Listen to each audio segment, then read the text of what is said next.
Manalangin po tayo. Banal at mahabagin naming Ama na nasa langit, na sa amin ay nagmamahal, salamat po sa pagpahintulot sa amin ng mga tinubos ng inyong mahalagang dugo na magkatipon sa inyong harapan sa oras na ito, upang papurihan ang inyong dakilang biyaya, matuto ng salita, at magkaroon ng fellowship kasama ang banal na kapulungan na lumalakad kasama ng Diyos. Naniniwala kami na kasama namin kayo sa oras na ito. Pagmasdan po ninyo ang bawat isa sa amin at hawakan kami ng inyong mahabaging mga kamay. Makatayo nawa kami naganap sa pamamagitan ng salita at ng Espiritu Santo at pagkalooban ng karunungan at kalakasan upang makapamuhay ng nararapat bilang inyong mga anak na hindi kahiya-hiya sa aming natitirang buhay. Idinadalangin po namin ang mga churches sa aming bansa at ang mga churches sa buong mundo at ang mga kapatid na nagpapanatili ng kanilang pananampalataya at nangangaral ng Ebanghelyo sa gitna ng may hirap na sitwasyon. Gabayan niyo po sila sa pamamagitan ng inyong masaganang salita, biyaya at makapangyarihang mga kamay mula sa masama at baluktot na salinlahing ito. Naway maipahayag nila ng higit pang makapangyarihan ang Ebanghelyo upang maisakatuparan ang dakilang gawain ng kaligtasan para sa maraming kaluluwa. Kung mayroon man po sa amin na hindi patunay na nakakaunawa sa pag-ibig ng Diyos, buksan niyo po ang kanilang puso upang maunawaan nila ang dakila at kamanghamanghang biyaya at pag-ibig ng Diyos. Naway sumampalataya sila at tumanggap ng kaligtasan.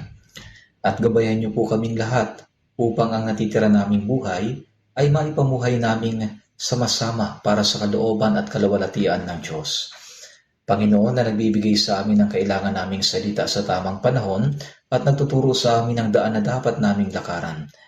Ihayag niyo po sa amin ang inyong banal na kalooban at ang mga bagay na dapat naming gawin. Ito po ang aming dalangin sa pangalan ng Panginoong Jesucristo. Amen. Buksan po natin sa Biblia, mga awit 116, mga awit 116, verse 8 at 9.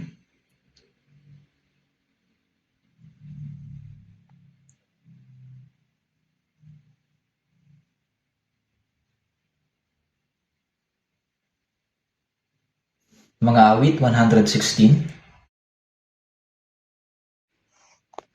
verse 8 at 9. Basahin po natin ng sabay-sabay. Basahin po natin ng sabay-sabay. Sapagkat iniligtas mo ang aking kaluluwa sa kamatayan, ang mga mata ko sa mga luha, ang mga paa ko sa pagkatisod. Ako'y lalakad sa harapan ng Panginoon sa lupain ng mga buhay. Basahin din po natin sa verse 12 hanggang 14. Verse 12 hanggang 14. Ano ang aking isusukli sa Panginoon sa lahat niyang kabutihan sa akin? Aking itataas ang saro ng kaligtasan at tatawag sa pangalan ng Panginoon. Tutuparin ko ang aking mga panata sa Panginoon sa harapan ng lahat ng kanyang bayan. Hanggang dito lang po.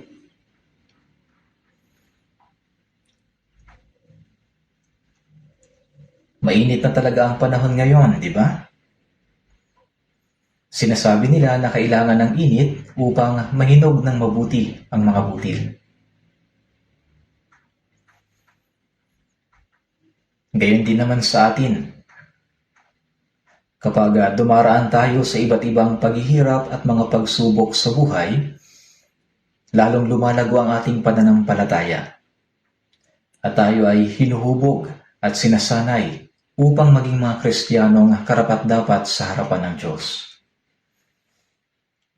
Ngayong summer, ang pinakamahalagang gawain na dapat nating gawin ay ang magdala ng maraming tao sa summer retreat upang sila ay maligtas.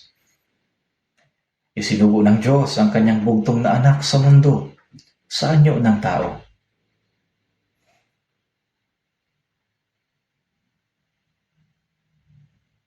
At ibinigay niya ang kanyang buhay doon sa krus upang tubusin ang kasalanan ng sangkatauhan.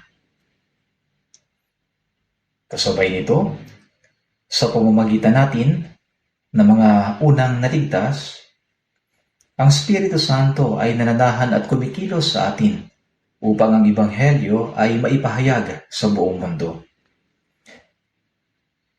Kaya,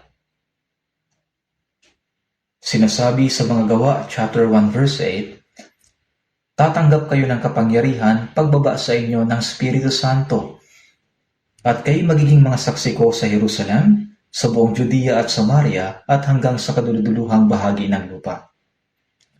Pagkatapos na Jesus mamatay, mabuhay na muli at umakyat sa langit, bumaba ang Espiritu Santo noong araw ng Pentecostes. Habang ang 120 na mananampalataya na unang naligtas sa Jerusalem ay nananalangin ng may matinding pananabik, sila ay napuspos ng Espiritu Santo at matapang na ipinahayag ang Ebanghelyo. Dahil dito, 3,000 tao ang naligtas at nabautismuhan ng araw ding yon. Kinalaunan, nadagdagan pa ito ng 5,000 taong naligtas. Ang Ebanghelyo ay unang ipinangaral sa Jerusalem at kumalat sa buong Judea at Samaria, pagkatapos ay sa Roma, Europa at Amerika. Kinalaunan, nakarating din ito sa ating bansa. Gaya ng sinabi ng Panginoon na kayo magiging mga saksi ko hanggang sa kaduluduluhang bahagi ng lupa. Tayo kabilang sa mga bansa na nasa dulong silangan. Tuwing pumupunta ako sa Japan upang mangaral ng Ebanghelyo, lagi kong sinasabi na ang Japan na nasa pinakadulong silangan ay naabot na ng Ebanghelyo. Kaya sinasabi ko sa kanila na marami pang mga Hapones ang kailangang maligtas. Kung higit pang maipapangaral ang Ebanghelyo sa mga Hapones, matutupad ang salita ng Panginoon. Kayo magiging mga saksi ko hanggang sa kaduluduluhang bahagi ng lupa. Pagkatapos ito, alam nating babalik ang Panginoon ayon sa kanyang pangako. Kaya bagamat araw-araw natin ipinapangaral ang Ebanghelyo, ang summer retreat ay isang malaking gawain na dapat nating gawin. Ang lahat ng ating mga churches sa buong bansa ay dapat na magkaisa sa panalangin at sa pangangaral ng Ebanghelyo. Dapat nating akayin sa Panginoon ang ating pamilya, kamag-anak, kaibigan at kapitbahay upang maunawaan nila ang biyaya ng Diyos at matanggap din nila ang kaligtasan. Naniniwala ako na kada taon, tuwing panahon ng summer retreat, ang may pinakamaraming naliligtas. Walang duda na ang Diyos ay kumikilos kasama natin habang marami sa atin ay sama-samang nananalangin, naglilingkod at nangangaral ng Ebanghelyo. Kaya makibahagi tayong lahat sa gawain ito upang muling maganap ang dakilang gawain ng Diyos sa taong ito. Hindi natin alam. Baka ito na ang huling pagkakataon na ibinibigay ng Diyos para makapag-summer retreat tayo. Lagi nating isipin na ito na ang huling pagkakataon. Alalahanin natin na hindi lamang tayo tumanggap ng kaligtasan, kundi dapat din nating ipangaral ang Ebanghelyo upang maligtas din ang ibang tao. Ang tao ay hindi isinilang sa mundong ito upang kumain lamang, mamuhay ng maayos, magdusa at pagkatapos ay mamatay. Isinilang tayo upang maunawaan ang biyaya ng Diyos at tumanggap ng walang hanggang kaligtasan. Pumarito si Jesus upang iligtas ang mga makasalanan at narito tayo upang tanggapin ang kaligtasan yon. Higit pa rito, huwag nating kalimutan na tayong mga unang nakaunawa sa biyaya at naligtas ay nabubuhay upang ipangaral ang Ebanghelyo sa mga hindi paligtas na tao upang matanggap din nila ang kaligtasan. Ito ang dahilan kung bakit nabubuhay pa tayo. Kaya naman, batay sa mga talatang ating binasa, nais kong ibahagi ang mensahe na may pamagat na suklian natin ang biyaya ng Diyos. Noong nakaraang linggo, bahagi akong tinalakay ang tungkol sa pamumuhay para sa Panginoon. Sa pamamagitan ng kanyang kamatayan, iniligtas ng Panginoon ang ating kaluluwa. Kaya, para sa ating mga naligtas na, natural lamang na ialay natin ang ating natitirang bahagi ng buhay para sa Panginoon. At bagamat ito rin ang diwa ng napag-usapan natin, ngayong araw ay nais kong ibahagi ang salita ng Diyos sa ilalim ng pamagat na suklian natin ang biyaya ng Diyos. Kung titingnan natin sa talatang binasa natin kanina sa mga awit 116 verse 8, sapagkat iniligtas mo ang aking kaluluwa sa kamatayan, ang mga mata ko sa mga luha, ang mga paa ko sa pagkatisod. Ang ibig sabihin ng iniligtas mo ang aking kaluluwa sa kamatayan, ay iniligtas niya ang ating kaluluwa mula sa kamatayan at inilipat tayo sa buhay. Ang mga mata ko sa luha. Ibig sabihin, iniligtas niya tayo mula sa kalungkutan at pagdurusa. At ang mga paa ko sa pagkatisod. Ibig sabihin, nadapa tayo dahil sa kasalanan at muntik nang mahulog sa impyerno. Ngunit hinawakan tayo ng Diyos at iniligtas mula roon. Kaya nga sa verse 9, ako'y lalakad sa harapan ng Panginoon sa lupain ng mga buhay. Ngayon, ang lupain ng mga buhay ay tumutukoy sa panahong nabubuhay pa tayo rito sa mundong ito. Habang tayo ay nabubuhay sa mundong ito, dapat tayong lumakad sa harapan ng Diyos. Bago tayo naligtas, namuhay tayo sa kasalanan, na malayo sa Diyos at tumalikod sa Kanya.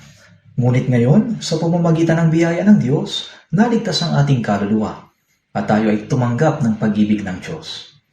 Kaya sa nalalabi nating buhay, gaya ng sinasabi, ako'y lalakad sa harapan ng Panginoon sa lupain ng mga buhay.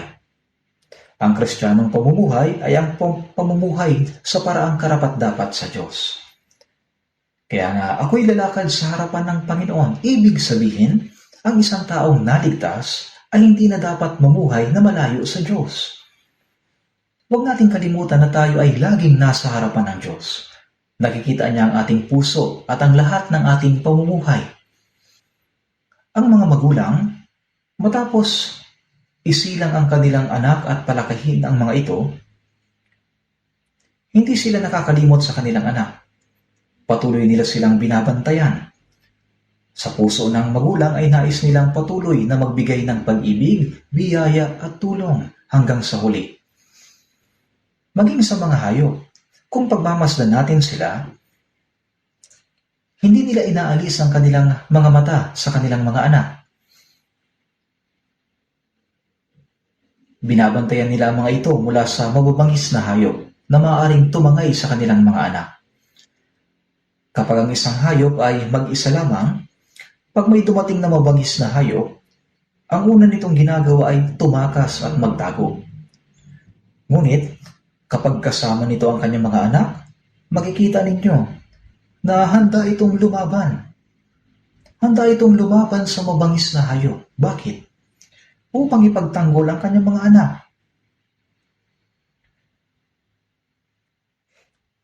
Kahit mamatay pa ang inang hayop, gagawin niya ang lahat upang mabuhay ang kanyang mga anak. Kaya nga, dapat nating tandaan na tayo ay laging nasa harapan ng Diyos. Sa Mateo chapter 10 verse 30, sinabi ng Diyos, maging ang mga buhok ng inyong ulo ay bilang na lahat. Anong ibig sabihin nito na binibilang ng Diyos ang mga buhok sa ating ulo? Ang ibig sabihin nito, alam ng Diyos ang lahat ng tungkol sa atin, higit pa sa pagkakaalam natin sa sarili natin. Kung buhok nga sa ating ulo ay bilang niya, yung mga bagay pa kaya sa atin hindi niya alam? Sa Mateo chapter 10 verse 29, sinabi niya, hindi ba ipinagbibili ng isang kusing ang dalawang maya? Kahit na ang maya na walang halaga ay hindi nahuhulog sa lupa na hindi batid ng inyong ama. At sa verse 31, kayo ay higit na mahalaga kaysa maraming maya. Hindi ba niya lalo kayong bibihisan, kayong maliliit ang pananampalataya? Tiyak na tayo mga ligtas ay binabantayan ng Diyos. Hindi niya inaalis sa atin ang kanyang mga mata. Binabantayan at pinagmamasdan tayo ng Diyos kung tayo ba ay namumuhay ayon sa kanyang kalooban.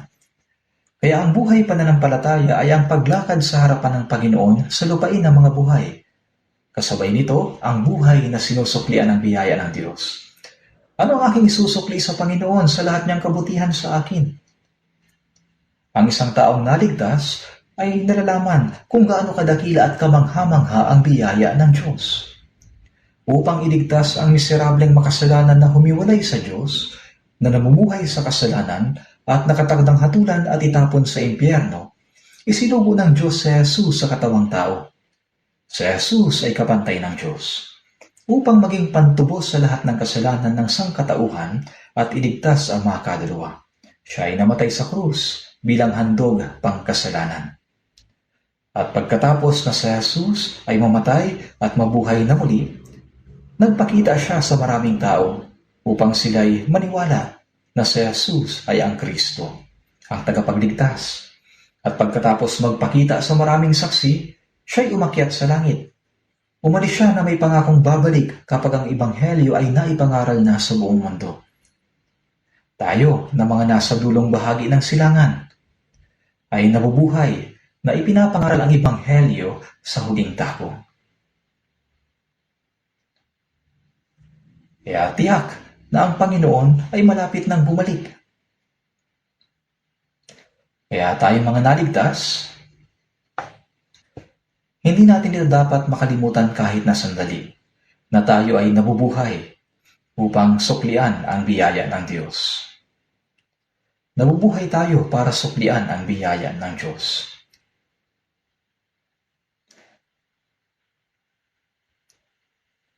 Isinilang tayo ng ating mga magulang, pinalaki, pinaaral at tinutulungan upang tayo mabuhay ng maayos. Sa pananaw ng tao, wala nang hihigit pa sa biyayang ibinigay sa atin ng ating mga magulang. Kaya nga sa 10 utos, ang 4 dito ay para sa Diyos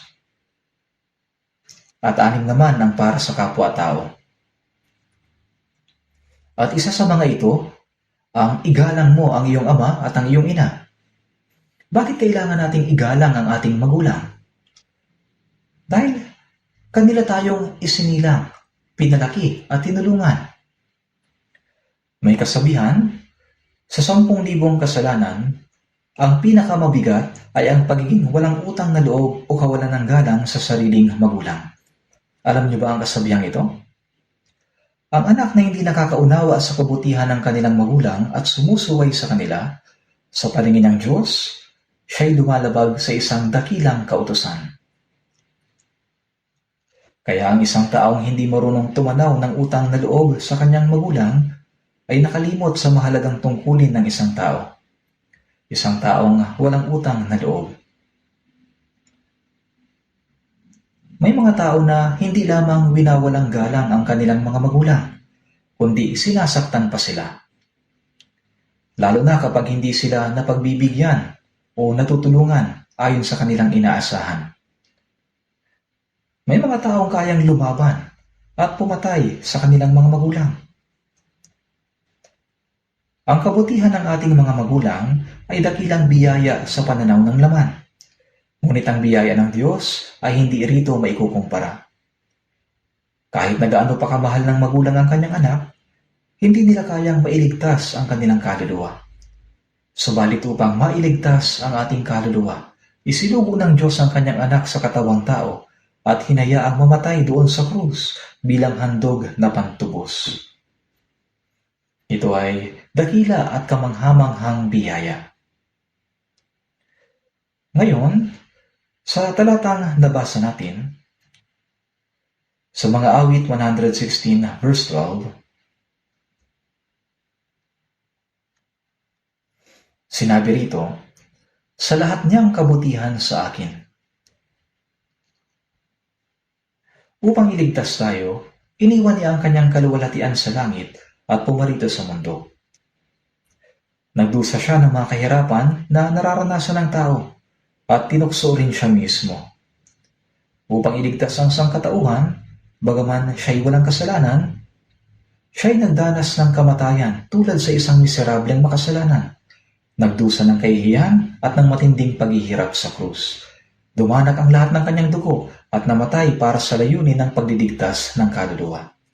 Kaya nga yabang tinubos niya ang ating mga kasalanan at iniligtas tayo.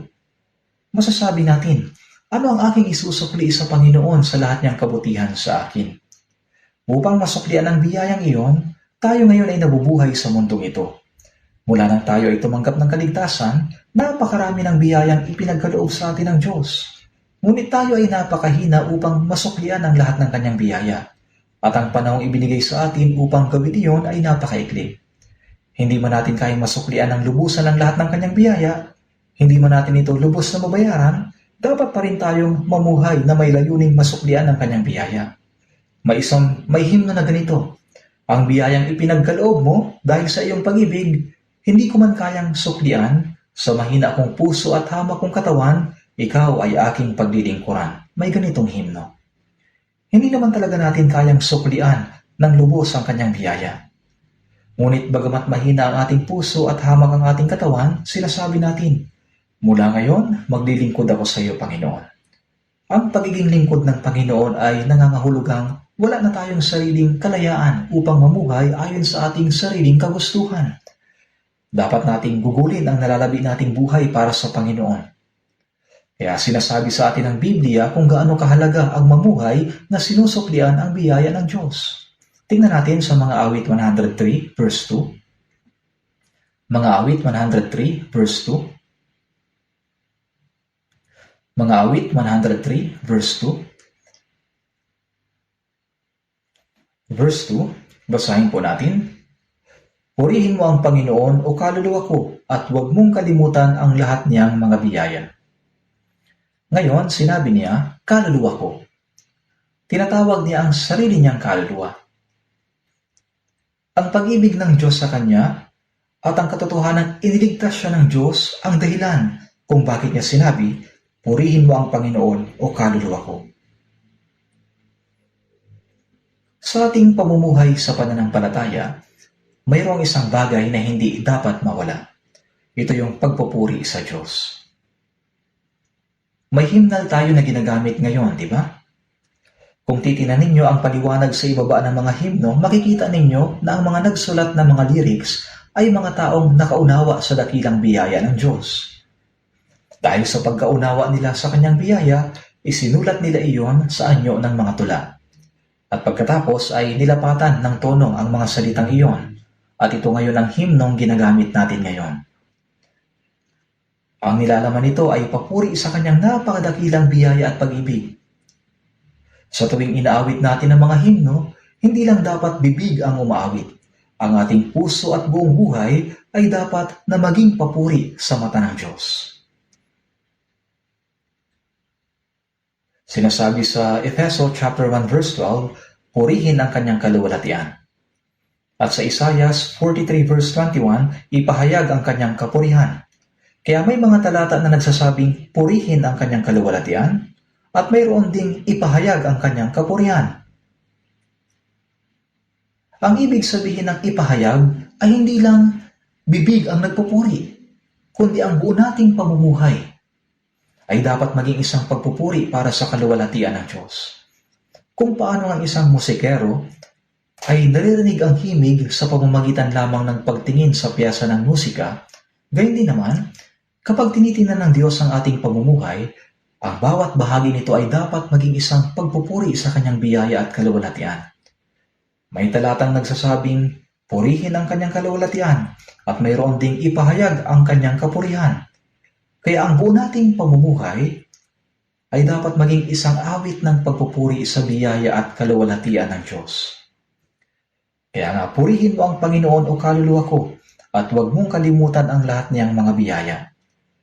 Nung una tayong tumanggap ng kaligtasan, iniisip natin, anong aking isusukli sa Panginoon sa lahat ng kanyang kabutihan sa akin? Ngunit sa paglipas ng panahon, habang nagiging abala tayo sa ating sariling pamumuhay, unti-unti nating nalilimutan ang biyayang iyon.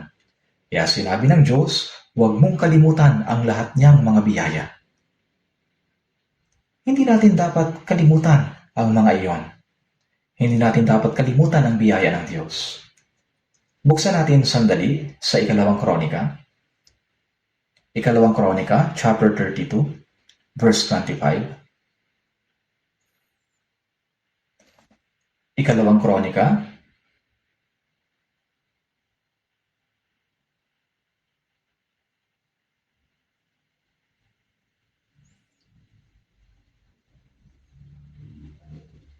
chapter 32,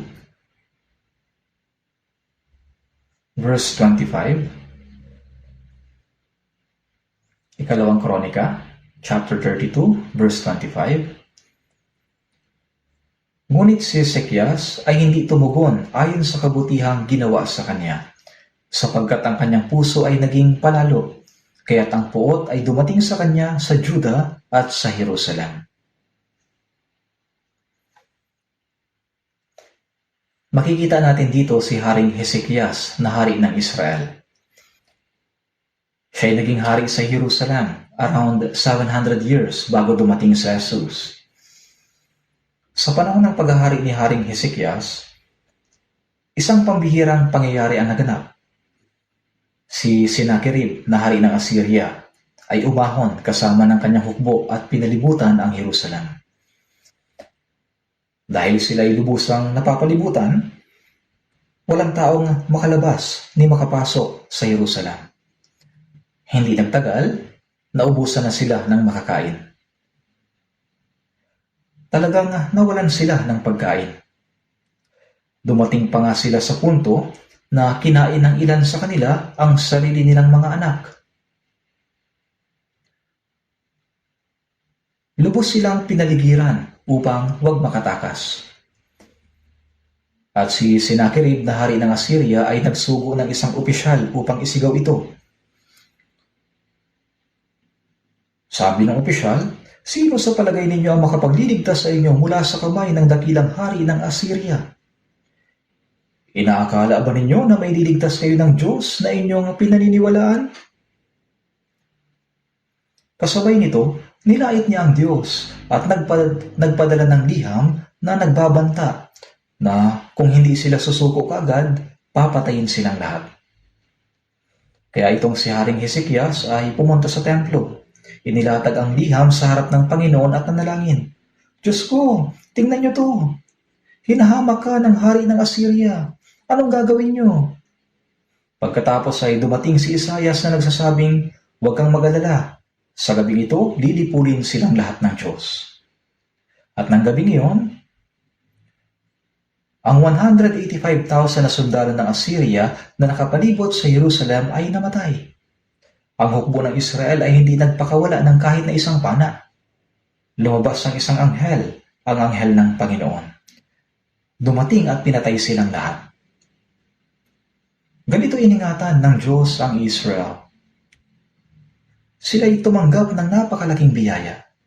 Pagkatapos nito, nagkasakit si Hezekias at malapit nang mamatay. Muli siyang nanalangin sa Diyos. "Buong siga-siga kong namuhay para sa iyo. Hahayaan mo na lamang ba na akong mamatay?" Humarap siya sa pader at patuloy na nanalangin ng may pagluha. Kaya isinugo ng Diyos si Propeta Isaias upang sabihin, "Narinig ko ang iyong panalangin.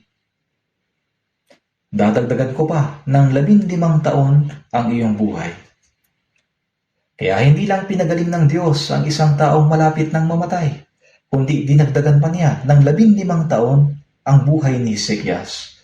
Si Hezekias ay nakatanggap ng napakalaking biyaya mula sa Diyos. Subalit kung titingnan natin sa talata nating binasa sa verse 25, ngunit si Hezekias ay hindi tumugon ayon sa kabutihang ginawa sa kanya, sapagkat ang kanyang puso ay naging palalo. Nang maging mapagmataas ang kanyang puso, nakalimutan niya ang biyaya ng Diyos. Hindi niya ito sinuklian. Dahil sa napakalaki ng biyayang tinanggap niya hanggang noon, dapat ay namuhay siya na sinusuklian ng biyaya para sa kaluwalhatian ng Diyos. Dahil dito, sinabi, "Kaya't ang puot ay dumating sa kanya sa Juda at sa Jerusalem." Dumating sa kanila ang puot ng Diyos. At kung titingnan sa verse 26, subalit nagpakababa si Hezekias dahil sa pagmamataas ng kanyang puso. Siya at ang mga mamamayan ng Jerusalem, kaya't ang puot ng Panginoon ay hindi dumating sa kanila sa mga araw ni Hezekias. Mabuti na lamang at nagsisisik si Hezekias sa kanyang pagmamataas. At sa pagkabigo na suklian ng biyaya ng Diyos, siya'y nagsisi. Kaya bagaman ipinasya ng Diyos na ipataw ang parusa sa panahon ni Hezekias, hindi niya ito isinakatuparan, sapagkat nanumbalik siya sa buhay na sinusuklian ng biyaya ng Diyos.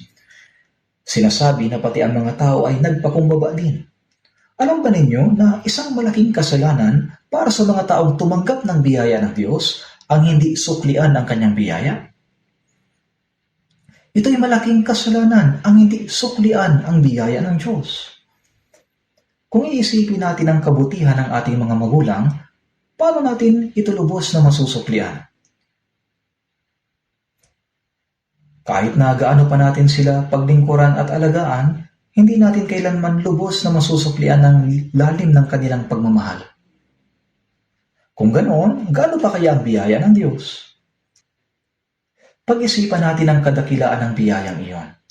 Upang iligtas ang isang makasalanang tulad ko, isinugo ng Diyos ang kanyang tanging anak sa anyo ng tao upang mamatay doon sa krus bilang pantubos.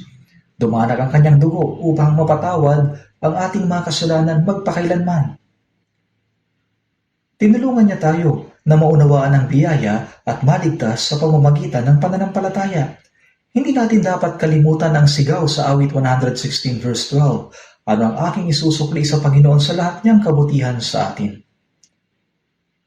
Tayo mga nakaunawa sa biyaya ng Diyos at tumanggap ng kaligtasan sa pamamagitan ng pananampalataya ay nabubuhay ngayon upang suklian ang kanyang biyaya. Nang maligtas tayo, ang ating puso ay nag-uumapaw sa luha at pasasalamat. Salamat Panginoon dahil namatay ka para sa makasalanang tulad ko. Ngunit pagkatapos lamang ng kaunting panahon, nakakalimutan na ba ninyo? Sa Apokalipsis chapter 2, makikita natin na ang iglesia ng Efeso ay tunay na huwarang iglesia. Masigasig sila sa kanilang buhay pananampalataya at nagsisikap silang mamuhay ayon sa kalooban ng Diyos. Ngunit sinabi sa iglesia sa Efeso, iniwan mo ang iyong unang pag-ibig. Nang maunawaan nilang biyaya ng Diyos at tumanggap sila ng kaligtasan, nagkaroon sila ng aalab na pag-ibig at pasasalamat sa Diyos. Ang pag-ibig na iyon ay dapat sanay nanatiling buhay at nagpatuloy, ngunit naiwala nila ang pag-ibig na iyon. Kaya nga, sinabi ng Panginoon na alalahanin nila kung saan nila naiwala ang pag-ibig na iyon. Dapat sana'y nagpapatuloy sila sa pamumuhay na nagmumula sa unang pag-ibig, ngunit nawala na ang ganong uri ng pamumuhay. Kaya sinabi sa Apokalipsis chapter 2 verse 5, alalahanin mo kung saan ka nahulog, magsisi ka at gawin mo ang mga bagay na ginawa mo noong una. Ang mga bagay na ginawa mo noong una ay ang pamumuhay na nagmumula sa unang pag-ibig. Ang pag-ibig ay hindi lang ipinapahayag sa pamamagitan ng salita. Dapat itong makita sa ating buhay sa pamamagitan ng pagsukli sa biyaya ng Diyos. Ngunit iniwan nila ang unang pag-ibig na iyon. Kaya sinabi ng Panginoon, kung hindi, darating ako sa iyo at aalisin ko ang iyong ilawan mula sa kinalalagyan nito, malibang magsisi ka. Ang gintong ilawan na binabanggit mula Revelation chapter 1 hanggang 3 ay tumutukoy sa 7 iglesia. Ito'y larawan ng iglesia kung saan kumikilos ang Espiritu Santo. Ang ibig sabihin ng aalisin ko ang ilawan ay aalisin ang Espiritu Santo. Ginagawa ng Diyos ang lahat ng kanyang gawain sa pamamagitan ng Espiritu Santo. Ang pagbabago ng buhay ng isang Kristiyano ay gawa ng banal na Espiritu. At ang pagkaligtas ng maraming kaluluwa ay gawa rin ng Diyos sa pamamagitan ng Espiritu Santo. Ngunit kapag umalis ang Espiritu Santo, wala nang mangyayaring kahit na ano. Maliban sa pagiging ligtas, wala nang ibang mangyayari pa. Sinabi ng Panginoon, darating ako sa iyo at aalisin ko ang iyong ilawan mula sa kinilalagyan nito. Ibig sabihin, aalis ang Espiritu Santo. Alam nating mabuti ang bagay na ito. Yamang naunawaan natin ang biyaya ng Diyos, dapat tayong mamuhay upang suklian ang kanyang biyaya na laging nagtatanong, ano ang aking isusukli sa Panginoon sa lahat niyang kabutihan sa akin? Maraming paraan sa Biblia kung paano natin maisasagawa ang pagsukli sa kanyang biyaya. Kaya nga nag-aaral tayo ng salita ng Diyos at namumuhay para suklian ang kanyang biyaya. Bagaman hindi natin ito kailanman lubusang masusuklian, hindi ba dapat natin itong suklian ng may pasasalamat at tapat na pagdilingkod? Ngunit kapag nalimutan ng isang Kristiyano ang biyayang iyon at namuhay ayon sa laman, napupuot ang Diyos. Umaalis ang kapangyarihan ng Espiritu Santo sa taong iyon. At kapag nangyari iyon, hindi na siya makakapamuhay ng maayos sa kanyang buhay pananampalataya. Pagkatapos nating maligtas, nais ng Diyos na patuloy nating tanggapin ang kanyang masaganang biyaya. May spiritual na biyaya at mayroon din mga pagpapalang pisikal. Ngunit kapag nakalimutan natin ang kanyang biyaya, napuputol ang lahat ng biyaya. Naiintindihan ba ninyo? Kaya ang pamumuhay na nakakalimot sa biyaya ng Diyos ay isang malaking kasalanan. Ang kawalan ng utang na loob ay isang napakalaking kasalanan. Hindi tayo dapat mamuhay ng ganon. At sa lahat ng paraan ng pagsukli sa biyaya ng Diyos, ang pinakamahalaga ay ang pagpapalaganap ng Ebanghelyo.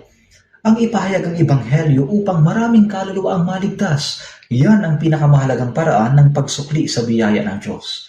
Buksan natin sandali sa Awit 118. Awit 118, verse 17. Awit 118, verse 17. Basahin natin ang sabay-sabay.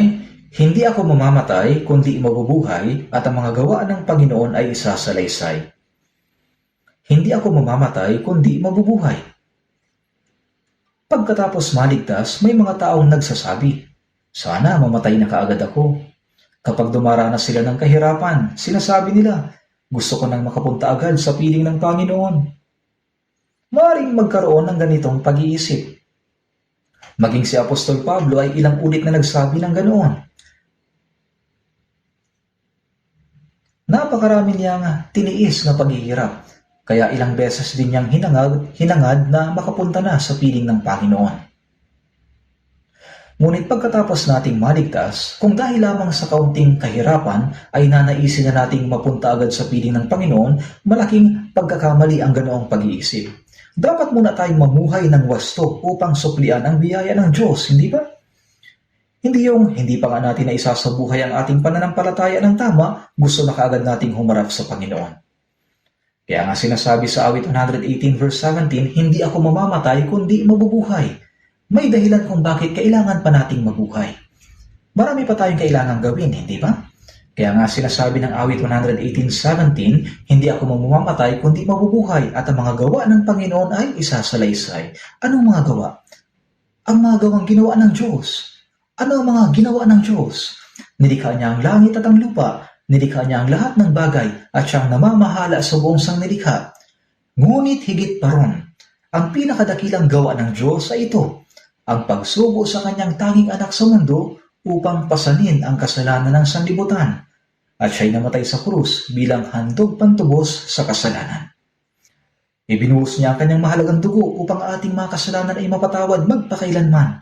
Wala nang higit pang magagawa ang Diyos kaysa rito.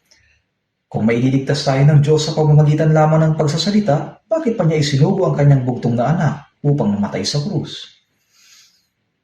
Ang Diyos ay Diyos ng katarungan. Kaya nga, sinasabi sa Roma 6:23, sapagkat ang kabayaran ng kasalanan ay kamatayan. Yan ang katarungan ng Diyos. Kung gayon, maaari bang iligtas ng Diyos sa pamamagitan lang ng salita ang mga kaluluwang hahatulan dahil sa kabayaran ng kasalanan? Hindi. Ang Diyos ay hindi gagawa ng bagay na salungat sa kanyang sariling katuwiran. Kaya kailangan may mamatay bilang pantubos para sa kasalanan. Kaya nga upang iligtas tayo, isinugo ng Diyos ang kanyang tanging anak. Siya nakapantay ng Diyos sa anyo ng tao at ipinasan sa kanya ang katawan ang lahat ng kasalanan ng sangkatauhan. Si Jesus ay Diyos na naging tao at bilang tao, hindi siya kailanman nagkasala. Kasi nga, matuwid lang ang pwedeng mamatay bilang kapalit ng makasalanan. Kaya nga sinasabi sa unang Pedro chapter 3 verse 18, si Kristo man ay minsan nagdusa dahil sa mga kasalanan, ang isang matuwid dahil sa mga hindi matuwid, upang tayo ay madala niya sa Diyos. Namatay si Jesus bilang kahalili natin upang iligtas tayo at madala tayo sa Diyos. Yan ang dakilang gawa ng Diyos na dapat nating ipahayag.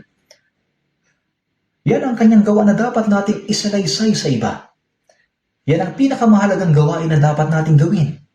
Sa Roma 10:14 at 15, ngunit paano nga silang tatawag sa kanya na hindi nila sinampalatayanan? At paano sila sasampalataya sa kanya na hindi nila napakinggan? At paano sila makikinig kung walang mangangaral? At paano sila mangangaral kung hindi sila sinugo? Sa John chapter 20 verse 19 at mga kasunod na talata, nagpakita ang muling nabuhay na Panginoong Hesus at sinabi, kung paano sinugo ako ng Ama, sinusugo ko rin naman kayo. Isinugo si Jesus ng Diyos Ama upang mamatay sa krus at ibuhos ang kanyang mahalagang dugo upang iligtas ang ating kaluluwa. At ngayon, sinabi niya, sinusugo ko rin naman kayo. Ipinagkatiwala niya sa atin ang gawain ng pangangaral ng Ebanghelyo. Napakadakilang gawain ito. Ginawa ng Panginoon ang gawain ng pagtubos sa kasalanan ng sangkatauhan sa krus. Ngunit kung walang magpapahayag nito, sino maliligtas? Kaya nga, paano sila sasampalataya sa hindi nila napakinggan? At paano sila makikinig kung walang mangangaral? At paano sila mangangaral kung hindi sila sinugo? Yamang tayo sinugo na, paano natin hindi magagawang ipangaral ang Ebanghelyo? Tayo ang mga taong isinugo upang magpatotoo sa Ebanghelyo ng biyaya ng Diyos. Bilang mga isinugo, hindi natin dapat kalimutan ang misyong ito. Ipagpalagay natin na may isang ambasador ng isang bansa na isinugo upang kumatawan sa kanyang bansa at maipahayag ang layunin nito sa ibang bansa. Ngunit habang nasa paglalakbay, sabihin nating nakalimutan niya ang kanyang misyon. Dahil sa sobrang pagkahumaling niya sa mga nakakaaliw na bagay na nakita niya, nalibang siya at nakalimutan niya kung bakit siya naroon. Nakalimutan niya ang tungkuling dapat niyang gampanan bilang ambassador. Ano kayang mangyayari? Sinasabi sa 2 Korinto chapter 5 verse 20, kaya't kami ay mga sugo para kay Kristo. Tayo ay mga taong nagpapatotoo tungkol kay Kristo. Kaya nga sinasabi, hindi ako mamamatay kundi mabubuhay, at ang mga gawa ng Panginoon ay isasalaysay. Ang tinutukoy ditong gawa ay ang pagpapahayag ng pagdiligtas ng Diyos. Kaya nga sinabi rin sa awit 66 verse 16, kayo'y magsiparito at inyong dinggin, kayong lahat na natatakot sa Diyos, at ipahayag ko kung ano ang kanyang ginawa para sa aking kaluluwa.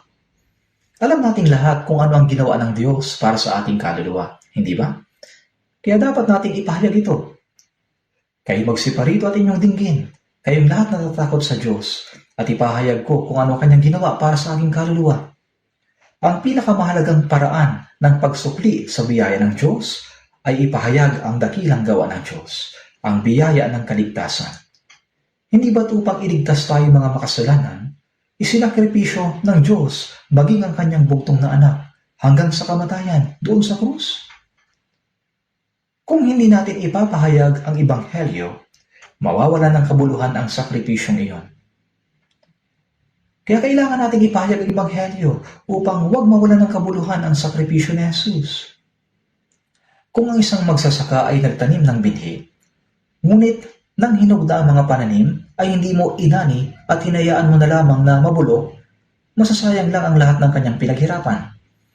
Kaya sa John chapter 4 verse 35 at 36, sinabi ni Jesus, ngunit sinasabi ko sa inyo, masdanin niyo ang inyong paligid at inyong tingnan ang mga bukid na mapuputi na upang anihin.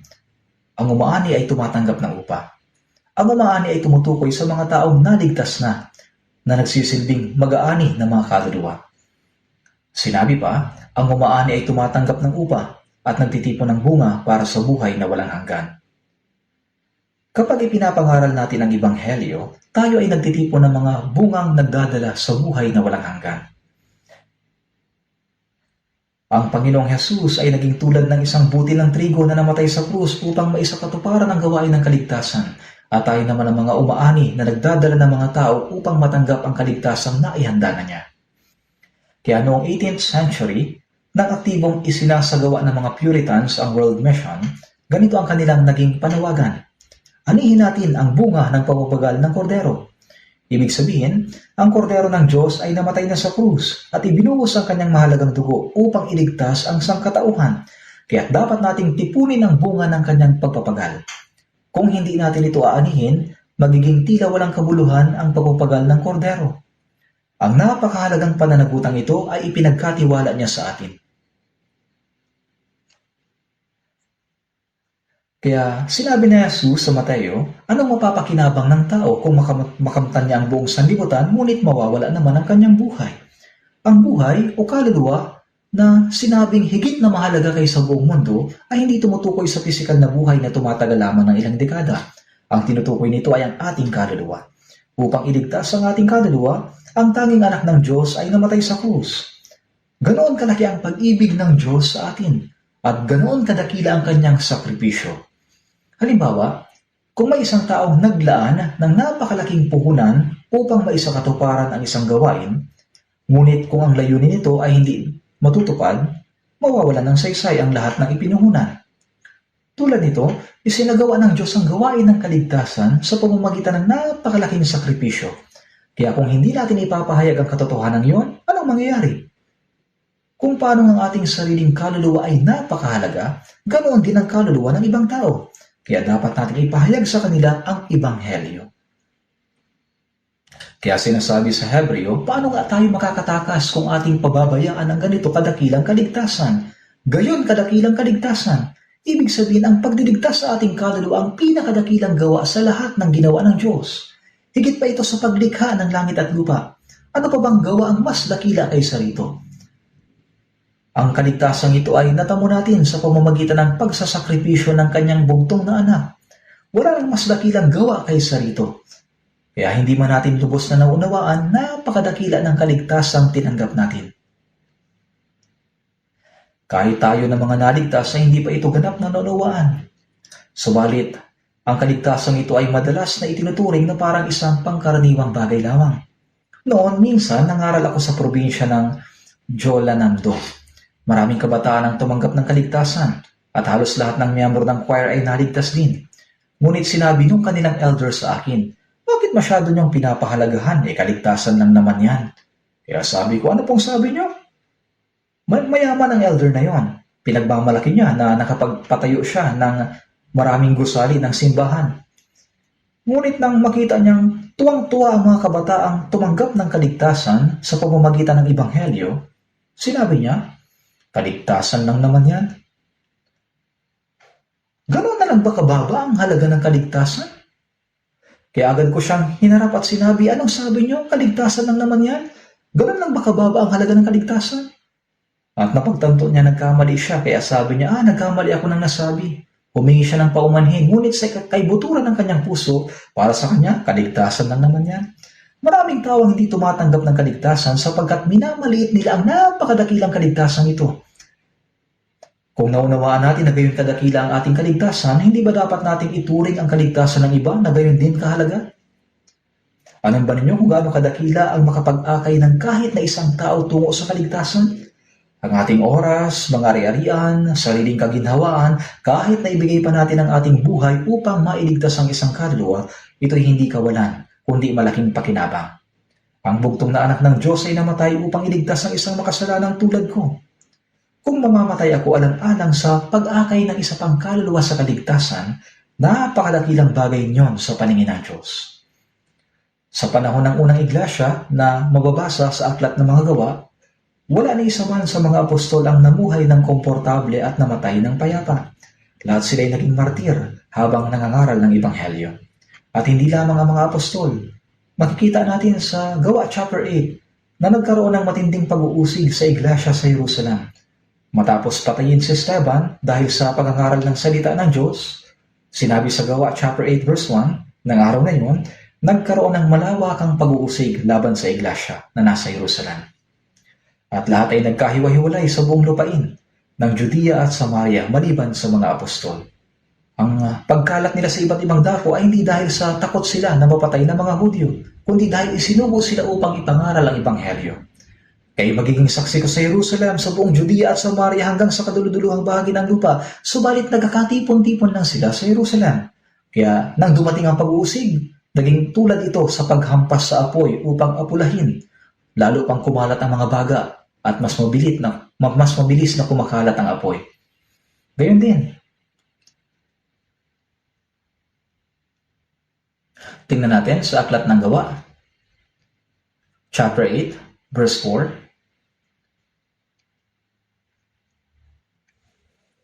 Gawa, chapter 8, verse 4. Ang mga nagkawatak-watak ay naglakbay na ipinapangaral ang salita. Ang mga nagkawatak-watak ay silang mga naikalat dahil sa matinding pag-uusig sa Jerusalem. Nang sila'y mangalat, nagtago ba sila dahil sa takot sa mga Hudyo? Hindi. Ang mga nangalat ay mga pangkaraniwang mananampalataya, hindi sila mga apostol. Habang naglalakbay sila sa iba't ibang dako, ipinangaral nila ang Ebanghelyo. Kaya hindi lamang ang mga apostol ang nangaral, lahat ng mga Kristiyano ay nagpahayag ng Ebanghelyo. Tulad nito, kailangan din nating ipangaral ang ganito kadakilang kaligtasan. Sinasabi sa Efeso chapter 5 verse 10 na inaalam kung ano ang kalugod-lugod sa Panginoon. Sa palagay ninyo, ano ba ang pinakakalugod-lugod sa Panginoon? Sinabi sa Lucas chapter 15, higit na kagalakan sa langit dahil sa isang makasalanang nagsisisi. Alam ba ninyo kung gaano kalaki ang kagalakan ng Diyos sa tuwing may isang taong naliligtas? Kung nais nating makapagbigay ng kagalakan sa Diyos, ano ang dapat nating gawin? Maraming bagay ang kalugod-lugod sa Diyos. Ngunit ang pinaka nakapagbibigay ng kasiyahan sa Kanya ay kapag nakapag-akay tayo ng makasalanan tungo sa kaligtasan. Ito ang pinaka nakapagbibigay ng kagalakan sa Diyos. Ang pinakakalugod-lugod sa Kanya ay mag-akay tayo ng mga tao, ng mga makasalanan upang sila din ay maligtas. Kung babasahin natin ang Lucas chapter 15, mababasa natin ang talanhaga ng alibugang anak. Nang iwan niya ang kanyang ama, nauwi siya sa kapahamakan at halos mamatay na. Ngunit nang bumalik siya sa kanyang ama, napakalaki ng naging kagalakan ng kanyang ama. Sinabi ng kanyang ama, ang anak kong ito'y patay na at muling nabuhay. Siya'y nawala at natagpuan at sila'y nagsimulang magdiwang. Nang bumalik ang alibughang anak, ganoon na lamang ang kagalakan ng kanyang ama. Ang ama sa talinhagang ito ay sumasagisag sa Diyos at ang alibughang anak ay sumasagisag sa lahat ng makasalanan. Kapag ang isang makasalanan ay nagsisi, ganoon kalaki ang kagalakan ng Diyos. At upang magkaroon ng kagalakan, ang ama at alibughang anak kailangang mamatay ang isang walang salang huya bilang handog. Ito ay larawan ng sakripisyo ni Kristo. Upang iligtas tayong mga makasalanan, namatay ang bugtong na anak ng Diyos na tulad ng isang korderong handog. At kapag pinaniwalaan natin ang katotohanan yon, tayo'y naliligtas. Kaya ano ang bagay na pinakakalugod-lugod sa Diyos? Sinabi ni Apostol Pablo sa 2 Korinto chapter 5 verse 9, kaya't maging nasa tahanan o malayo sa tahanan, ang aming mithiin ay ang bigyan siya ng kasiyahan. Ang bagay na nakapagbibigay saya sa Diyos ay ang pangangaral ng Ebanghelyo upang ang isang makasalanan ay maligtas. Ito ang pinakadakilang gawain. Hindi ba ito ang gawain na dapat nating gawin? Kaya ngayon, sa susunod na buwan ay magsisimula na ang ating summer retreat.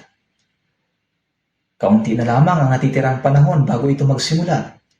Hanggang sa July 8 ay magkakaroon tayo ng 7 magkakasunod na summer retreat. Kaya ngayon pa lamang ay kailangan na nating manalangin at magplano. Hindi sapat ang dumalo lang ng walang plano o paghahanda. Siyempre nagpapasalamat tayo kahit sa simpleng pagdalo, ngunit kailangan ding maghanda. Nakikita natin ito tuwing may retreat na sa matinding init, ang mga sisters ay nakatayo sa tabi ng kalsada.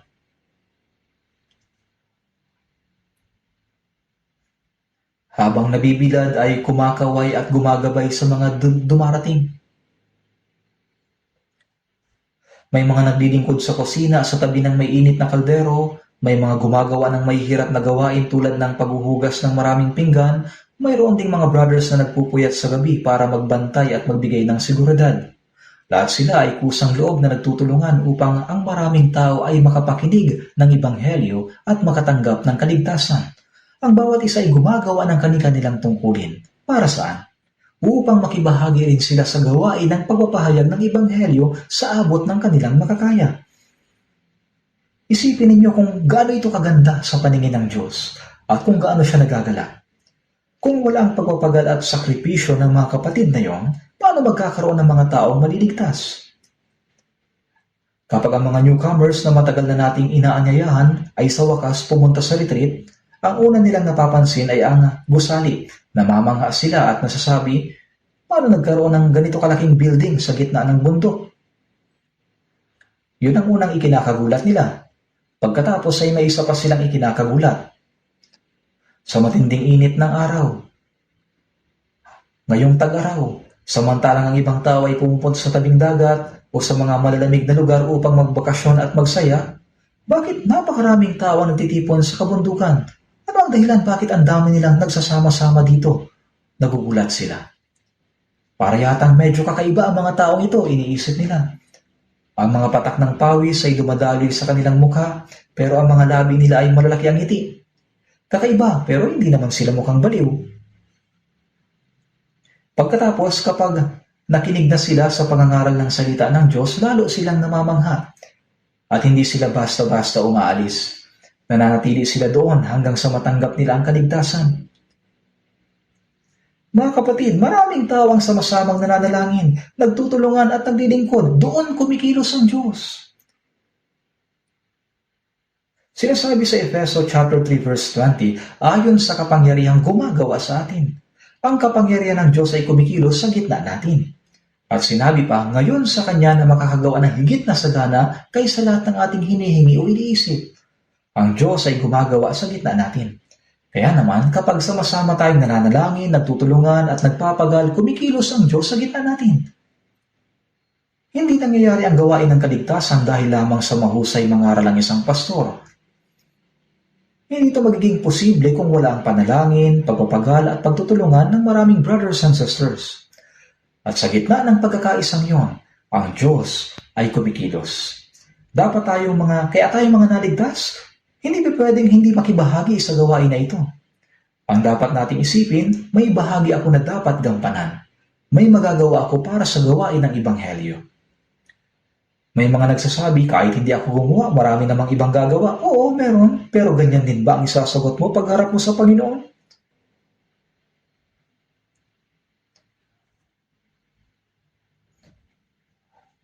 Ang Panginoon mismo ang unang gumawa nitong gawain ng pag-aaral ng Ebanghelyo. Siyang unang gumawa nito.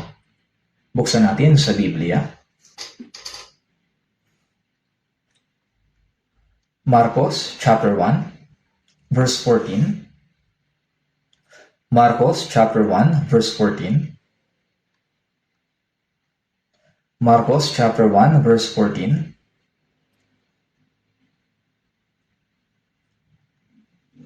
Verse 14 at 15, babasahin ko po. Verse 14, pagkatapos madakip si Juan, pumunta si Jesus sa Galilea na ipinapangaral ang Ebanghelyo ng Diyos, na sinasabi, naganap na ang panahon at malapit na ang kaharian ng Diyos, kayo'y magsisi at manampalataya sa Ebanghelyo.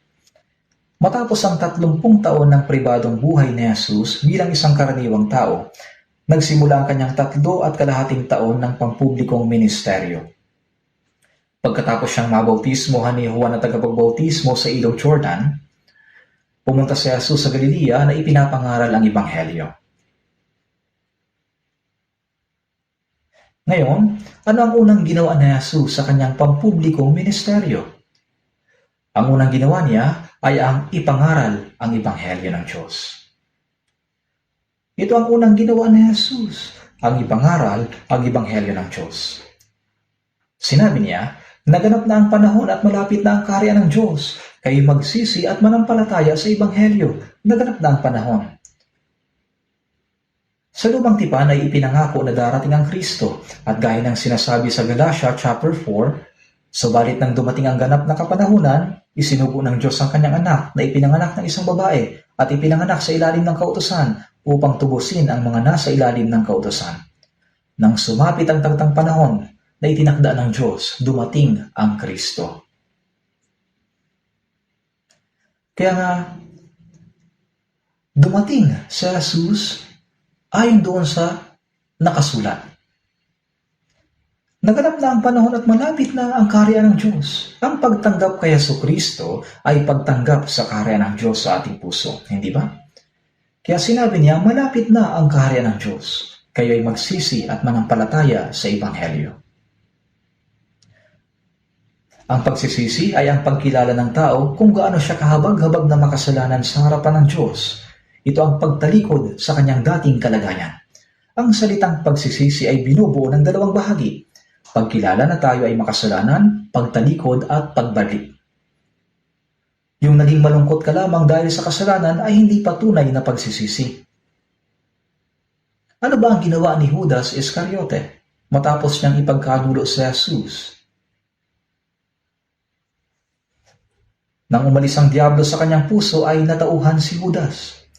Kaya isinauli niya ang 30 pirasong pilak at sinabi niya, "Ako'y nagkasala sa pagkakanulo ko sa dugo ng taong walang sala."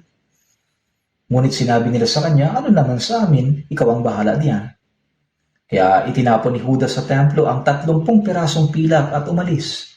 Naisip niya, ang isang tulad ko ay dapat na mamatay. Kaya nagbigti siya sa gilid ng isang bangin at namatay. At ayon sa Gawa chapter 1 verse 18, nahulog siyang patiwarik, pumutok ang kanyang tiyan at lumabas ang lahat ng kanyang bituka.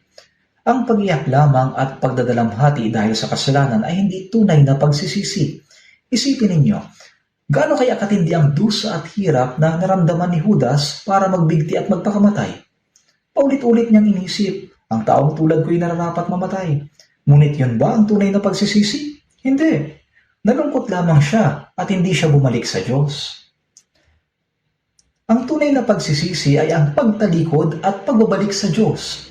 Tingnan natin ang alibughang anak. Kung sinabi lang niya, "Mamamatay na ako rito sa gutom," at pagkatapos ay nanatili lamang siyang nakaupo roon, mamamatay talaga siya. Ngunit ano ba ang ginawa niya? Tumayo siya at bumalik sa kanyang ama. Yun ang tunay na pagsisisi, hindi ba? Sinabi ni Jesus, "Kayo'y magsisi at manampalataya sa Ebanghelyo." Ngayon, tingnan natin sa verse 38. Marcos chapter 1 verse 38. Verse 38. Sinabi niya sa kanila, "Pumunta tayo sa iba pang mga karating bayan upang ako'y makapangaral din naman doon, sapagkat dahil dito ako'y naparito." At nagpunta siya sa buong Galilea na nangangaral sa kanilang mga sinagoga at nagpapalayas ng mga demonyo. Si Jesus ay nagtungo sa bundok upang manalangin at ginugol ang buong magdamag sa pananalangin sa Diyos. At habang naglilibot siya sa iba't ibang lugar, patuloy niyang ipinapangaral ang Ebanghelyo. Sinabi niya, "Pumunta tayo sa iba pang mga karating bayan upang ako'y makapangaral din naman doon, sapagkat dahil dito ako'y naparito." Sinabi mismo ni Jesus na siya'y naparito upang ipangaral ang Ebanghelyo. Dumating ba si Jesus sa lupa upang mamatay lang sa krus? Hindi. Bago siya namatay sa krus, siya'y masigasig munang nangaral ng Ebanghelyo. Sa Mateo, makikita natin na isinugo ni Jesus ang 12 alagad upang ipangaral ang Ebanghelyo. Pagkatapos niya silang isinugo, si Jesus mismo ay lumabas upang mangaral. Hindi lang niya isinugo ang kanyang mga alagad, kundi siya mismo ang nanguna sa pamamagitan ng halimbawa at patuloy na naglibot upang ipangaral ang Ebanghelyo. Isa sa pinakadakilang bagay na ginawa ni Jesus ay siya mismo ang personal na nangaral ng Ebanghelyo.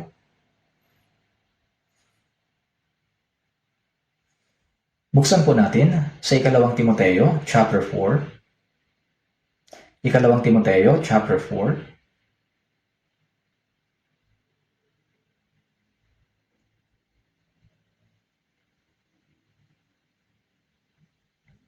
Ikalawang Timoteo, chapter 4, verse 1 at 2. Verse 1 at 2. Sa harapan ng Diyos at ni Kristo Jesus na siyang hahatol sa mga buhay at sa mga patay, at sa pamamagitan ng kanyang pagpapakita at sa kanyang kaharian ay inaatasan kita. Ipangaral mo ang salita, magsikap ka sa kapanahunan at sa di kapanahunan, magtuwid ka, manuway ka, mangaral ka na may buong pagtitiyaga at pagtuturo. Itong aklat na ikalawang Timoteo ay ipinadala ni Pablo kay Timoteo bilang isang mensaheng maituturing na kanyang huling bilin. Sinabi niya, "Sa harapan ng Diyos at ni Kristo Jesus na siyang hahatol sa mga buhay at sa mga patay at sa pamamagitan ng kanyang pagpapakita at sa kanyang kaharian ay inaatasan kita." Inaatasan kita. Mayroon bang utos sa mundong ito na mas seryoso pa kaysa rito? Sa harapan ng Diyos at ni Kristo Jesus na siyang hahatol sa mga buhay at sa mga patay at sa pamamagitan ng kanyang pagpapakita at sa kanyang kaharian. Anong utos kaya ang napakahigpit at napakaseryoso? Ipangaral mo ang salita, magsikap ka sa kapanahunan at sa di kapanahunan. Ang ibig sabihin ng sa kapanahunan at sa di kapanahunan ay maging maganda man ang pagkakataon para mangaral o mahirap man ang kalagayan. Maging pabor man o hindi pabor ang sitwasyon, ipangaral mo ang salita ng Diyos.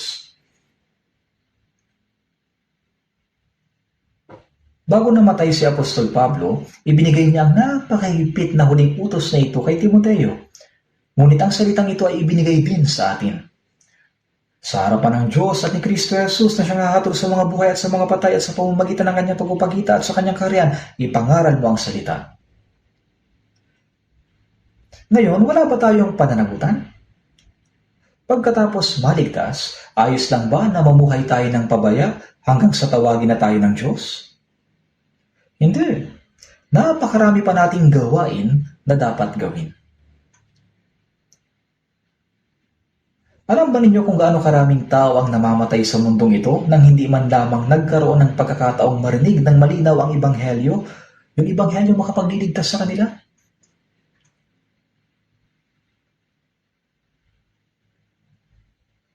Kaya kung hindi tayo mangangaral, sinong maliligtas? Ang panahon ngayon ay tila kasagsagan ng Kristyanismo. Maraming simbahan, maraming pastor, at maraming masigasig sa relihiyon. Ngunit napakakaunti na mga taong nangangaral ng tunay na Ebanghelyo. Kailangan nating ibahagi ng buong puso ang Ebanghelyo. Isipin natin, kung hindi ako ang mangangaral, sino? Noon ay may mga tapat na lingkod ng hari, di ba? Noong unang panahon, ang mga tapat na lingkod ng hari ay sumusunod sa utos ng hari, kahit na kapalit pa nito ang kanilang buhay. Gayun din ang isang tapat na sundalo. Iniaalay niya ang kanyang buhay para sa kanyang bansa, para sa espesyal na misyon na ibinigay sa kanya, hindi ba? Tayo din ay tumanggap ng utos mula sa ating Panginoon na hari ng mga hari. Siya mismo ang nag-utos sa atin. Mayroon siyang ibinigay na mahalagang utos sa atin. Ito yung ipangaral mo ang salita. Tinanggap din natin ang utos na ito. Kaya naman ang pinakamahalagang gawain na dapat gawin ng mga Kristiyano sa mundo ay ang ipangaral ang Ebanghelyo. Ang mag-akay ng maraming kaluluwa sa Panginoon upang sila din ay maligtas. Hindi tayo dapat maging pabaya sa gawain na ito. Sinabi ni Apostol Pablo sa Gawa chapter 20 verse 24, "Hindi ko itinuturing ang aking buhay na mahalaga sa aking sarili, upang maghanap ko lamang ang aking katungkulan at ang ministeryong tinanggap ko sa Panginoong Jesus na magpatotoo sa magandang balita ng biyaya ng Diyos. Ang ministeryong tinanggap ko sa Panginoong Jesus na magpatotoo sa magandang balita ng biyaya ng Diyos. Anong biyayang iyon? Ang bugtong na anak ng Diyos ay namatay upang tubusin tayo sa ating kasalanan. Ito ang biyaya ng Diyos." Sinabi ni Apostol Pablo, upang matapos ko ang gawain ito, hindi ko itinuturing ang aking buhay na mahalaga sa aking sarili. Parang sinasabi niya, kahit na 100 buhay pa ang mayroon ako, handa akong ialay ang lahat. Ang misyon ba yun? Itong misyon ba na yun ay kay Pablo lamang ibinigay? Wala ba tayong kinalaman doon? Sapat na ba na maligtas tayo at pagkatapos ay humarap sa Panginoon? Hindi. Kapag humarap tayo sa Panginoon, anong isasagot natin kung sasabihin niya, namatay ako para sa iyo? Ano naman ang ginawa mo para sa akin? Ilan ba sa mga apostol at mga naunang Kristiyano ang namatay habang ipinapangaral ang Ebanghelyo? Alam ba ninyo kung gaano karaming tawang inusig at namatay upang makarating sa atin ngayon ang Ebanghelyong ito? Tayo ay namumuhay sa labis na ginhawa. At dahil sa namumuhay tayo ng gayon, ang mga tao sa paligid natin ay mabilis na napupunta sa impyerno. Hindi dapat ganito. Dapat nating isaalang-alang na ang isang kaluluwa ay mas mahalaga kaysa buong mundo. At kung ipapangaral natin ang Ebanghelyo sa mga tao, kikilos ang Diyos sa ating kalagitnaan.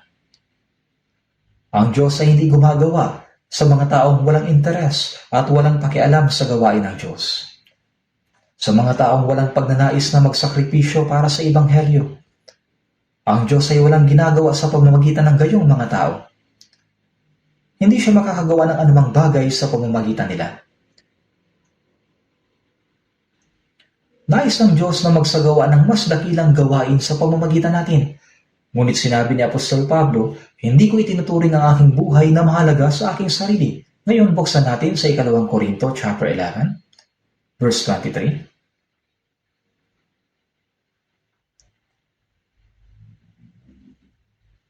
2 Korinto chapter 11,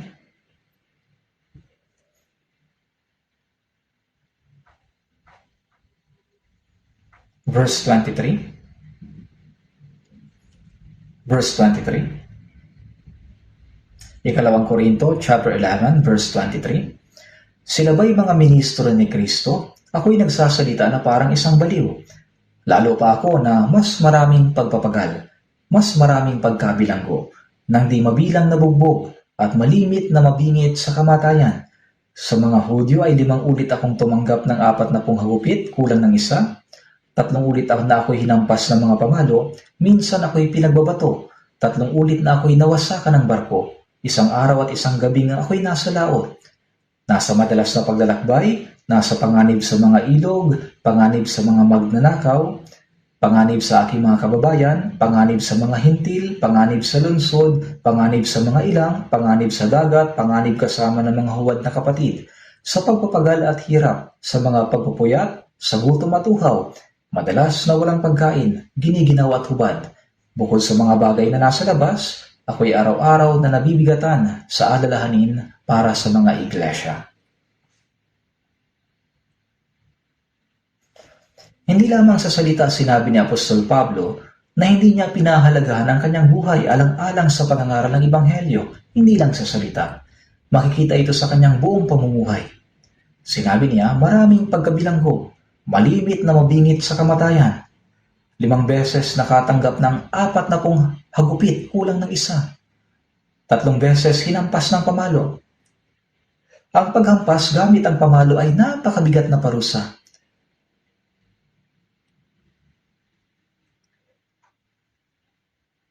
Ako'y pinagbabato.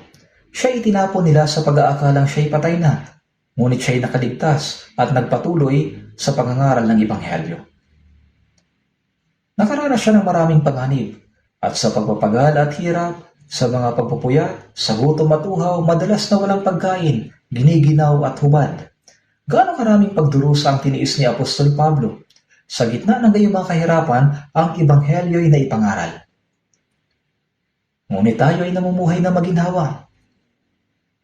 Sasabihin ba natin na ayaw nating magsumika para sa gawain ng pangangaral ng Ebanghelyo? Kung tayo ay tutulong sa anumang paraan, kahit na gaano pa kaliit yan, maraming kaluluwa na papunta sa impyerno ang pwedeng maligtas.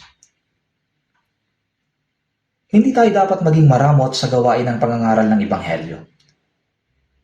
Ito ang tanging layunin kung bakit buhay pa tayo sa mundong ito. Ito ang pinakadakilang utos na ipinag-utos ng Panginoon. Sa Marcos chapter 16 verse 15, ang huling sinabi ni Jesus bago siya umakyat sa langit ay, humayo kayo sa buong sanlibutan at ipangaral ang Ebanghelyo sa lahat ng nilikha. Ang sumasampalataya at mabautismo ay maliligtas, ngunit ang hindi sumasampalataya ay parurusahan. Ito ang kanyang huling utos bago siya umalis. Humayo kayo sa buong sanlibutan at inyong ipangaral ang Ebanghelyo sa lahat ng nilikha. Kapag ipinangaral ang Ebanghelyo at sumampalataya rito ang mga tao, sila'y maliligtas. Sapagkat ito ang kapangyarihan ng Diyos para sa kaligtasan ng bawat sumasampalataya. Ito ang kapangyarihan ng Diyos para maligtas ang bawat sumasampalataya. Kapag ipinangaral ang Ebanghelyo, ang isang makasalanang patungo sa impyerno ay naliligtas. Mayroon pa bang mas dakilang gawain kaysa rito? Siyempre may mga kamag-anak pa tayong hindi ligtas, di ba? Natural lang na ipangaral natin ang Ebanghelyo sa mga taong malalapit sa atin. Ngunit sapat na ba na na-evangelize natin ang pamilya natin? at tapos isipin natin na nagawa na natin ang lahat ng ating tungkulin? Natural lamang na ipangaral natin ang Ebanghelyo sa ating pamilya, mga kamag-anak at mga taong malapit sa atin. Ngunit pagdating natin sa langit, wala nang ugnayang pamilya. Ang mga relasyon sa laman ay para lamang sa buhay na ito. Sa katunayan, sa mata ng Diyos, ang kaligtasan ng ating pamilya at ang kaligtasan ng ibang mga tao ay pareho lamang na mahalaga. Kung ang iniisip lamang natin ay ipangaral ang Ebanghelyo sa sarili nating pamilya at wala na tayong anumang pakialam o malasakit sa ibang tao, hindi yon kalugod-lugod sa mata ng Diyos. Ngayon, dapat tayo maging kasangkapan upang maraming kaluluwa ang maligtas.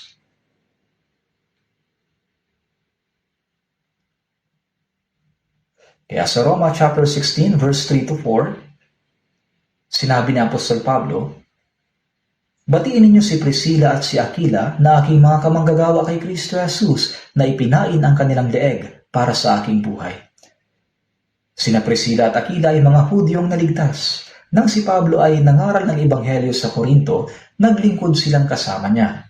Magkakasama silang nagtatrabaho sa paggawa ng mga tolda. Si Priscilla ay babae. Si Aquila, kahit sa pangalan pa lang, matapang na ang tunog, kaya panlalaki, hindi ba? At ang Priscilla ay malambot na tunog, pangbabae. Ngunit bakit kaya unang binanggit ang pangalan ni Priscilla? Mahusay si Aquila, ngunit mas namumukod-tangi si Priscilla. Kaya sinabi ni Pablo, sila'y aking mga kamanggagawa. Tungkol kina Priscilla at Aquila, sinabi rin niya, ipinain nila ang kanilang leeg para sa akin. Ngunit inialay ba nila ang kanilang buhay para lamang sa tao na si Pablo? Hindi. Inialay nila ang kanilang buhay alang-alang sa Ebanghelyo na ipinapangaral ni Pablo. Kaya saan man mapunta si Pablo, palagi silang sumasama sa kanya at tumutulong sa pangangaral ng Ebanghelyo.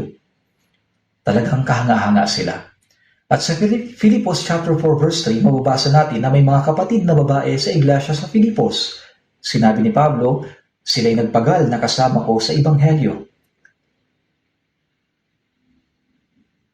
Sinabi niyang mga babaeng ito, sila'y mga kapatid na babae sa pananampalataya.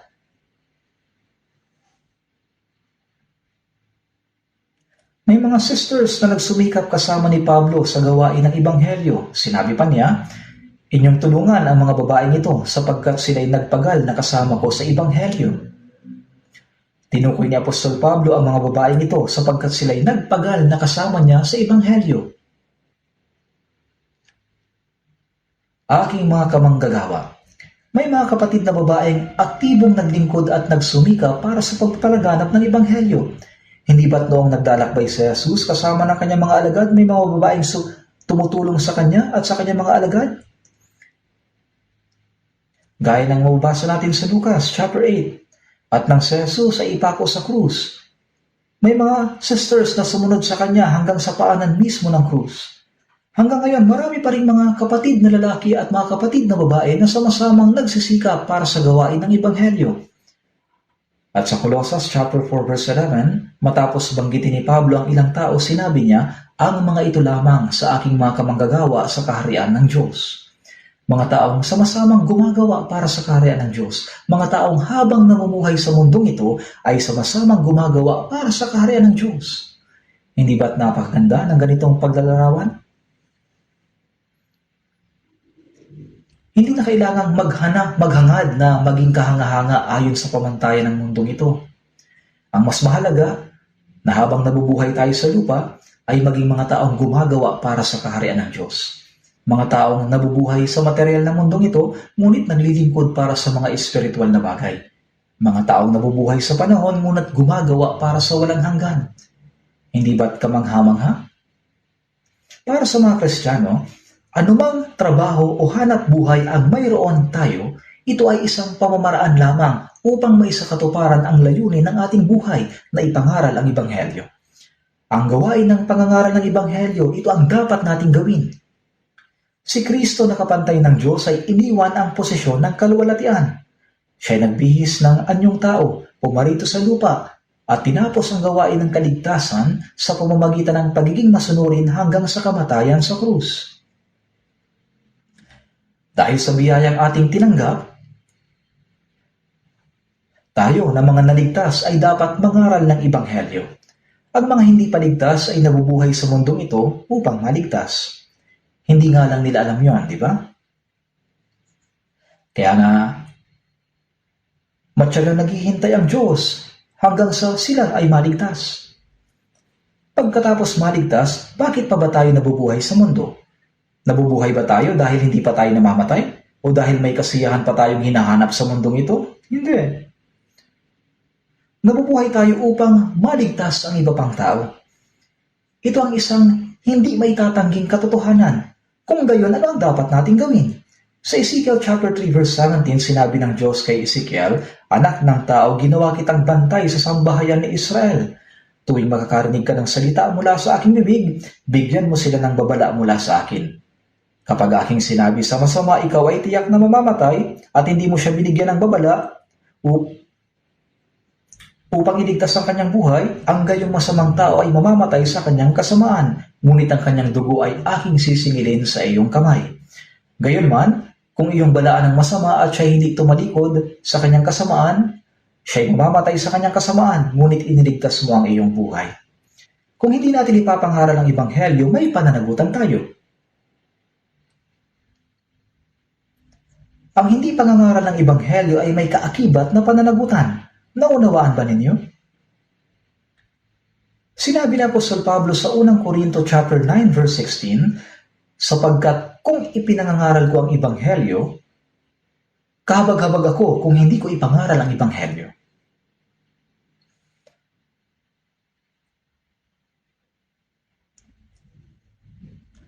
Tingnan natin sa Kawikaan chapter 24. Verse 11 to 12. Kawikaan, chapter 24, verse 11 to 12.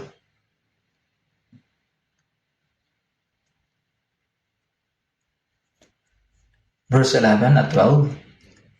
"Iligtas mo silang dinadala sa kamatayan, pigilan mo silang natitisod patungo sa katayan.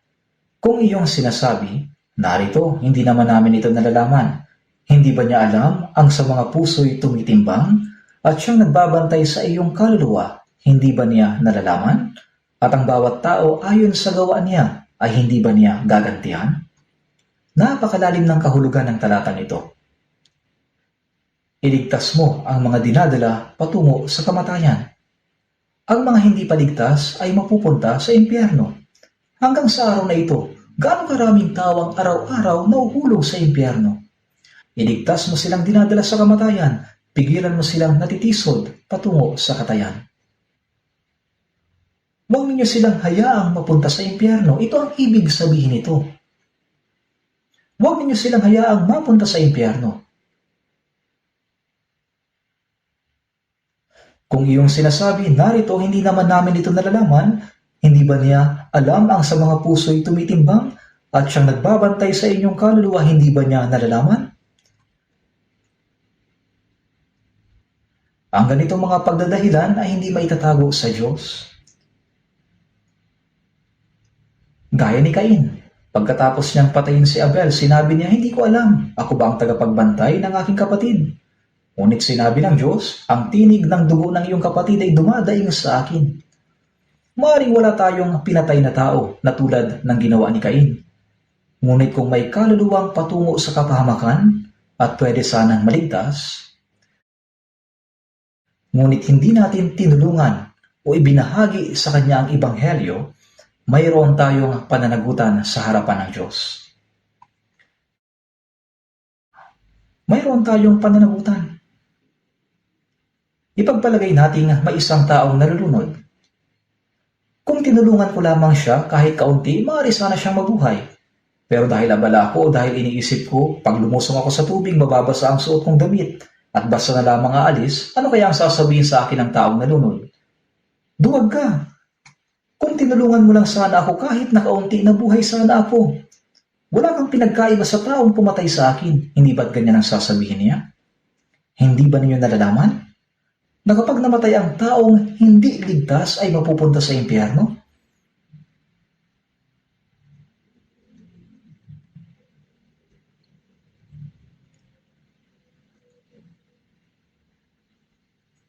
Ang layunin kung bakit nabubuhay pa ang mga Kristiyano sa mundong ito ay ang pangangaral ng Ebanghelyo.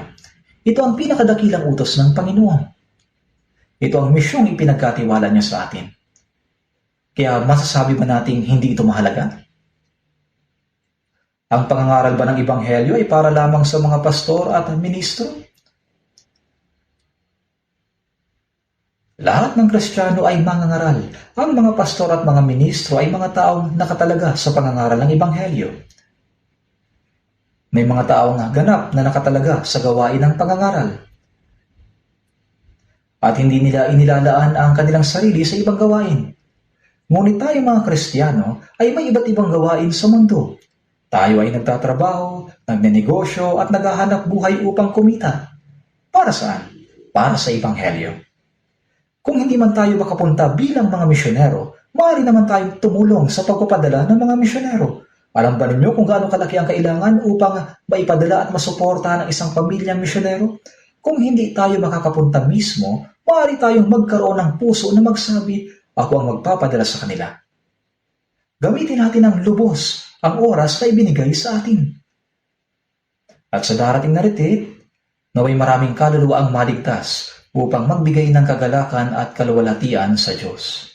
Sa Jeremias chapter 8 verse 20, ang pag-aani ay nakaraan at ang tag-init ay tapos na, at tayo'y hindi ligtas.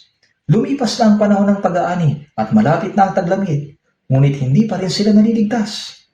Alam ba ninyo kung gaano karaming mga kaluluwa ang naghihintay na may magligtas sa kanila? Ang mga hinog na butil sa bukid ay kailangang anihin bago lumipas ang panahon ng pag-aani. Ang mga butil ay naghihintay sa mga ani, ngunit walang dumarating. Kaya sinabi ni Jesus, totoong marami ang aanihin, subalit kakaunti ang mga manggagawa. Marami ang aanihin, ngunit kakaunti ang manggagawa. At marami pang ibang manggagawa ang natutulog spiritually. Sinasabi sa Kawikaan chapter 10 verse 5, siyang natutulog sa tag-ani ay nagdadala ng kahihiyan.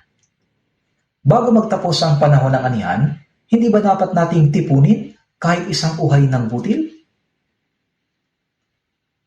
Kahit ang mga bata ay dapat gawin ito.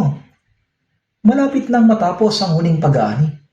Hindi natin dapat sayangin ang ating panahon sa pangangarap ng mga bagay na walang kabuluhan. Kaya sa 2 Pedro chapter 3 verse 8 at 9 sinabi, ang isang araw sa Panginoon ay tulad ng 1,000 taon at ang 1,000 taon ay tulad ng isang araw. Hindi mabagal ang Panginoon tungkol sa kanyang pangako na hindi niya ibig na sino man ay mapahamak, kundi ang lahat ay dumating sa pagsisisi. Sa panahong ito na ang Diyos ay matiyang naghihintay, kailangan nating ipangaral ang Ebanghelyo. Maging para sa summer retreat na ito, kailangan nating magplano ng maaga. Naunawaan ba ninyo? Dapat tayo magplano ng maaga. Ipanalangin ang mga tao, anyayahan sila sa retreat, kausapin sila ng ilang ulit, ipakita sa kanila ang kabaitan at kikilos ang Diyos sa kanilang mga puso. Hindi natin dapat sayangin ang ating panahon. Mayroon tayong pananagutan. Tayong mga unang naligtas ay may mabigat na responsibilidad na ipangaral ang Ebanghelyo sa mga hindi paligtas, upang marinig din nila ang Ebanghelyo at sila rin ay maligtas. Kaya naman, para sa darating na retreat, hinihiling ko na magplano tayo ng maaga, manalangin at maghanda upang maraming kaluluwa ang maligtas at may sakatuparan ang dakilang gawain ng Diyos. Hinihiling ko rin ang inyong pakikiisa para sa layuning ito. Ano man ang ating gagawin, kailangan natin itong pagplanuhan at paghandaan ng maaga. Sa ganoong paraan, doon lang tayo makakaasa ng mabuting resulta. Manalangin na po tayo. Mahabagin naming Diyos Ama, upang iligtas kami na malayo sa inyo at namumuhay sa kasalanan, tinanggap ng Panginoong Yesus ang sumpa at hatol na nararapat sana sa amin. Tunay kaming nagpapasalamat na sa pamamagitan ng mahalagang dugo na ibinuhos ng Panginoon sa krus, pinatawad ninyo ang aming mga kasalanan magpakailanman, at iniligtas ninyo kami ng hindi dahil sa anumang gawa namin. Ang aming katawan at kaluluwa ay binili ng dugo ng Panginoon, kaya't kami ay pag-aari ninyo. Tulungan niyo kami, Panginoon, upang sa nalalabi naming buhay ay maipahayag namin sa mga kawawang kaluluwa sa mundong ito ang dakila at kamanghamanghang biyaya na ipinagkaloob niyo sa amin. At sa pamamagitan nito ay maisakatuparan ang dakilang gawain ng Diyos. Gayon din, habang papalapit ang summer retreat, palakasin po ninyo ang puso ng aming mga kapatid at gamitin po ninyo sila ng mahalaga ayon sa inyong kalooban. Naway maraming kaluluwa ang maligtas sa pamamagitan ng retreat na ito at magdulot ng malaking kagalakan sa Diyos Ama. Ito po ang aming dalangin sa pangalan ng Panginoong Hesukristo. Amen.